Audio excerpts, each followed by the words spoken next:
எல்லோருக்கும் வணக்கம். வர செவ்வாய்க்கிழமை அன்னைக்கு வர டியூஸ்டே யூனியன் பட்ஜெட் தாக்கல் செய்கிறாங்க.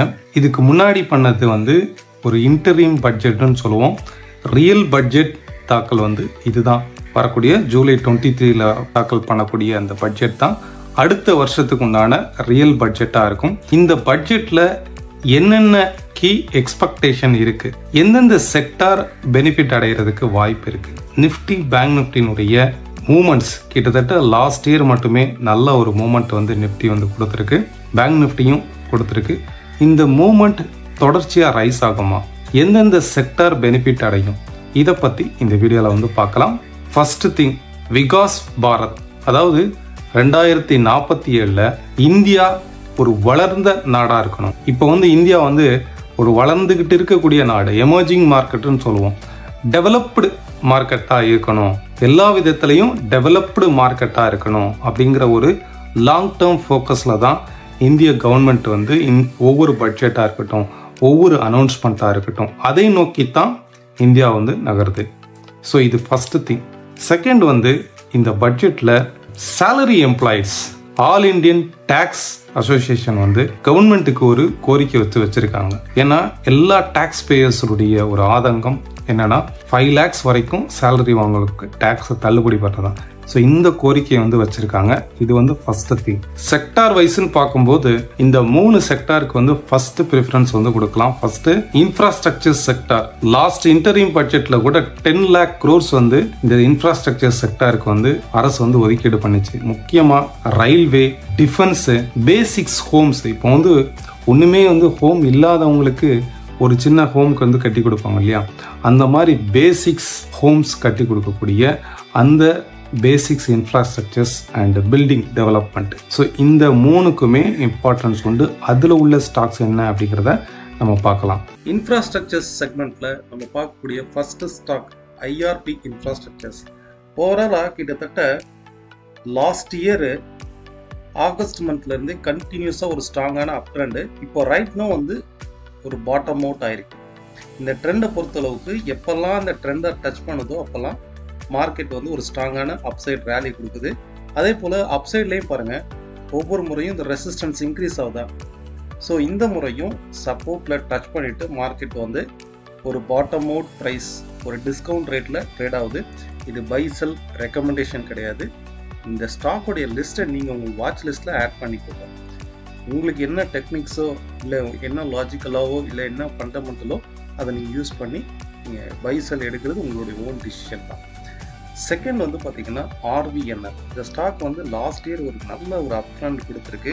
இந்த மாதிரி ஸ்டாக்ஸை கண்டினியூஸாக ஒரு எஸ்ஐபி மாதிரி வச்சுக்கணும். ஏன்னா ஓவரால் ட்ரெண்ட் ஒரு ஸ்ட்ராங்கான அப் ட்ரெண்ட் அப் டு இந்த 300 வரைக்குமே. இன்கேஸ் மார்க்கெட் நெகட்டிவாக ஆகி கீழே ஃபால் ஆனால் கூட இந்த மாதிரி ஸ்டாக்ஸ் எல்லாம் ஆவரேஜ் பண்ண கற்றுக்கணும். மார்க்கெட் கீழே வரும்போது ஃபஸ்ட்டு சப்போர்ட்டுங்கிறது உங்களுக்கு 350 இருக்கும். செகண்ட் சப்போர்ட்டுங்கிறது ஆல்மோஸ்ட் 280, 285. இந்த மாதிரி நீங்கள் ஒரு 10 lakhs இன்வெஸ்ட் பண்ணணும்னு நினச்சிங்கன்னா இந்த மாதிரி இடத்துல ஒரு 2 lakhs தான் இன்வெஸ்ட் பண்ணணும். மார்க்கெட் ஒரு 100 பாயிண்ட் இறங்க ஒவ்வொரு பார்ட்டாக இன்வெஸ்ட் பண்ணலாம். ஒரு டீசன்ட் ப்ராஃபிட் கண்டிப்பாக கொடுக்கும். பிகாஸ் இதனுடைய பாஸ்ட் ஹிஸ்ட்ரி கண்டினியூஸாக இந்த ட்ரெண்டை நோக்கி தான் ட்ரேட் ஆகுது. 280 290 ஒரு பெஸ்ட் சப்போர்ட்டாக இருக்கும். தேர்ட், இன்ஃப்ராஸ்ட்ரக்சர் செக்மெண்ட்டில் நம்ம பார்க்குறது எல்என்டி. ஆல்மோஸ்ட் மேஜர் பிரிட்ஜஸாக இருக்கட்டும், இன்ஃப்ராஸ்ட்ரக்சர் செக்மெண்ட்டில் LNT one of the best. கிரிட்டிக்கலான நிறைய constructions LNT advance technology use பண்ணி கட்டுவாங்க.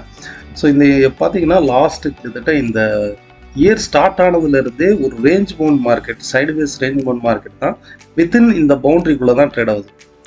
ஓகே, இந்த மாதிரி இதில் சப்போர்ட்டிவ் ரீஜன், அதாவது மார்க்கெட் வாலட்டாலிட்டியில் 3230, 230 இந்த ஜோன் வந்துச்சுன்னா திரும்பவும் மார்க்கெட் அப்சைடு போகிறதுக்கு வாய்ப்பு இருக்குது. ஆல்மோஸ்ட் ஒரு 4000 வரைக்கும் அப்சைட் ரெசிஸ்டன்ஸ் இருக்குது. செகண்ட் பார்த்தீங்கன்னா அக்ரிகல்ச்சர் இல்லாமல் எந்த ஒரு டெவலப்மெண்ட். ஏன்னா இந்தியாவில் பார்த்தீங்கன்னா நிறைய peoples, more then 40% of the people agricultures தான் பண்ணிக்கிட்டு இருக்காங்க. ஸோ அக்ரிகல்ச்சர்ஸில் நிறைய இம்ப்ளிமெண்ட், அதாவது அக்ரிகல்ச்சர்ஸ்லேயே இப்போ இந்த சொட்டு நீர் பாசனம் இந்த மாதிரி பண்ணுறவங்களுக்கு நிறைய தள்ளுபடி அண்ட் ஃபெர்டிலைசர்ஸ் கம்பெனிஸ்க்கு அவங்களுக்கு பூஸ்டப் பண்ணுற மாதிரி ஃபெர்டிலைசர் அண்ட் கெமிக்கல்ஸ். ஸோ இவங்களுக்கு வந்து இந்த 3 sector, irrigation, fertiliser and chemical, இந்த 3 செக்டார்லையுமே என்னென்ன ஸ்டாக்ஸ் இருக்குது அப்படிங்கிறதையும் பார்க்கலாம். அக்ரிகல்ச்சர் செக்மெண்ட் நம்ம பார்க்கும்போது 2 ஸ்டாக்ஸ் வந்து ஜெயின் இரிகேஷன். ஜெயின் இரிகேஷன் வந்து ஒரு ஸ்ட்ராங்கான அப் ட்ரெண்டில் ட்ரேட் ஆகிட்டு இருக்கு.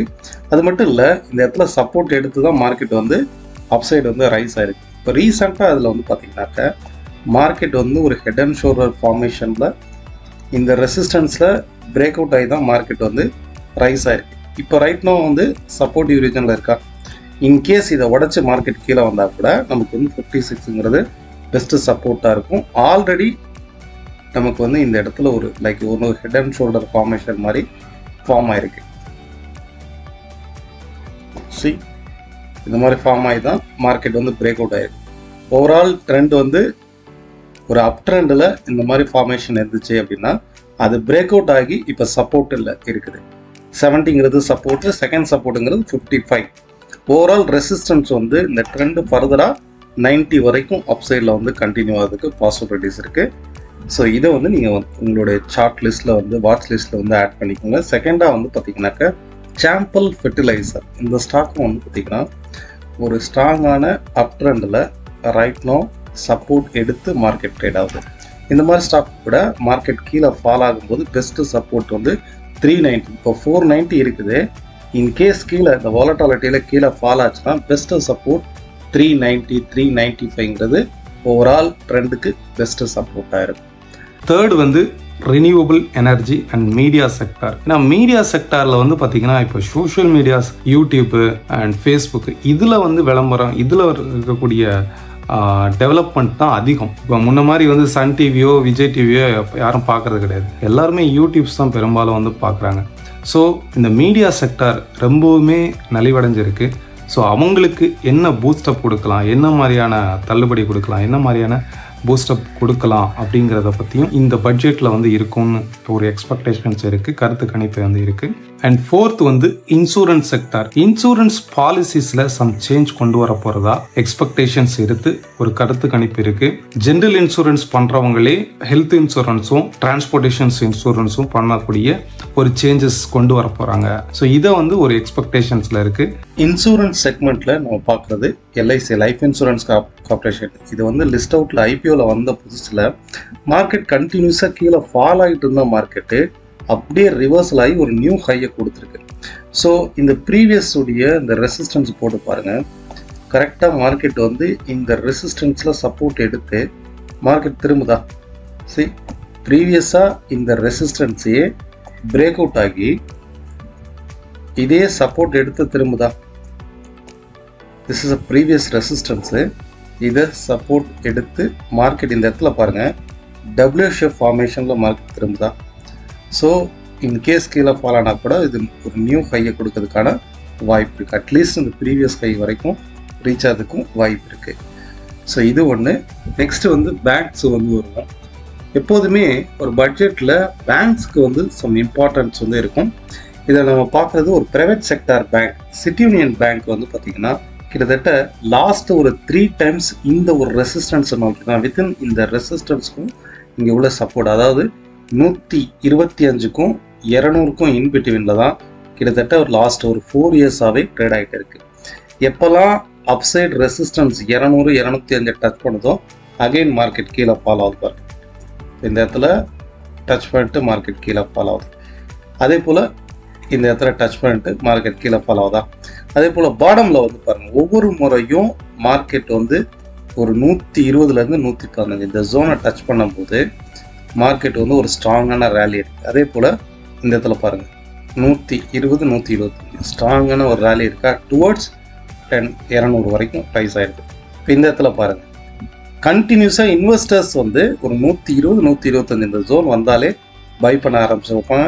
இந்த சைடு வந்து இந்த முறை வந்து பார்த்தீங்கன்னா ஒரு சைடு வேஸில் மார்க்கெட் வந்து ரைஸ் ஆகும். அப்ஸ் அண்ட் டவுன்ஸ் வந்து ஒரு சைடு வேஸில் ரைஸ் ஆகும். ஸோ டுவோர்ட்ஸ் இது 200 வரைக்கும் அப்சைடில் ரைஸ் ஆகிறதுக்கு பாசிபிலிட்டிஸ் இருக்குது. ஸோ இந்த ஸ்டாக்கையும் வந்து நோட் பண்ணிக்கோங்க. Thank you all of you. இந்த வீடியோ யூஸ்ஃபுல்லாக இருக்கும்னு நினைக்கிறேன். இதே போல் இன்னொரு வீடியோவில் சந்திக்கலாம்.